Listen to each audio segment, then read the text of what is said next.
దండం పెడతాం తమ్ముడు చాలా కష్టపడుతున్నాయి తమ్ముడు.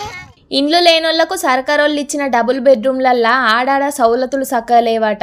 ఇగో పట్నం దుండిగల్ కాడున్నోళ్ళకి ఇచ్చిన ఇండ్లల్లనైతే నీళ్లే సక్కగత్తలేవాట. ఇక ఏమన్నంటే మోటార్లు ఖరాబ్ అయినాయి, రిపేర్లు చేసినాక అత్తయ్యని చెప్పుకొస్తున్నారట. ఇక నీళ్ల కోసం చెరువు దాకా పోయి బట్టలు ఉతుకుతున్నారట. డబుల్ బెడ్రూమ్ లో నీళ్ళు లేవు, మేము బట్టలు ఉతకడానికి చెరువుకి వచ్చినాము.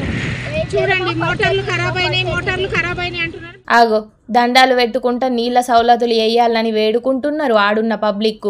అసలుకే ఎండాకాలం, నీళ్లు లేకపోతే ఎట్లా బతుకుడు?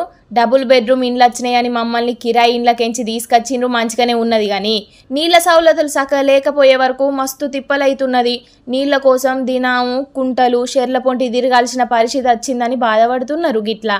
ఇక ఈ వీడియో సోషల్ మీడియాలో వైరల్ అయ్యే వరకు అటు నీళ్లు లేక పొలాలు ఎండిపోతున్నాయి, ఇటు ఇండ్లకు నీళ్లు రాక జనాలకు ఉతకలెండిపోతున్నాయి.